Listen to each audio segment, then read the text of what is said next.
If you live in a place like Thailand and you're exposed to the heat, you don't have too much trouble to get used to racing in the heat. But if you're living in Europe or in the US, somewhere a little bit cooler, and you have a race that's a lot hotter than your training conditions, there's a few things that you can do to get used to the heat and improve your performance or not suffer as much. And if you're living in Thailand or if you're living somewhere cooler, you want to do the actually opposite. If you're in Thailand, sometimes you actually want to avoid training excessively in the heat. So you don't want to go for long runs at midday, try to simulate what you're going to deal with on race day, just because it's too draining, it's going to take too much out of you, and that may hurt consistency.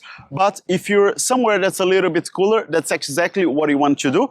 Try to find the hottest time of the day and do your long runs, do your training at that time of the day. There's also studies that proves that a little sauna session of 20 minutes to half an hour after your training, they improve your efficiency in hot races. So it's something that if you have access, you can do as well. Another advice is to add some layers on your training and maybe like close the windows, try to make your room for like an indoor bike ride or treadmill session as warm as possible.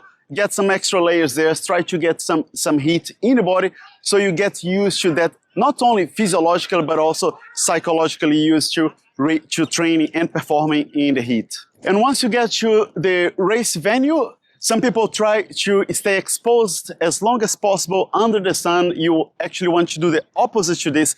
Stay in the room, stay in the AC, save the suffering in the sun for the actually race day, and just understand that everyone will slow down anyways a little bit, about 5 to 15%. So just get used to it. Everyone will suffer. Of course, if you've been exposed to that condition more often, then you're going to suffer a little bit less, you're just used to it, but just bite the bullet and deal with it because we're all going to suffer and all athletes, they slow down at least a little bit.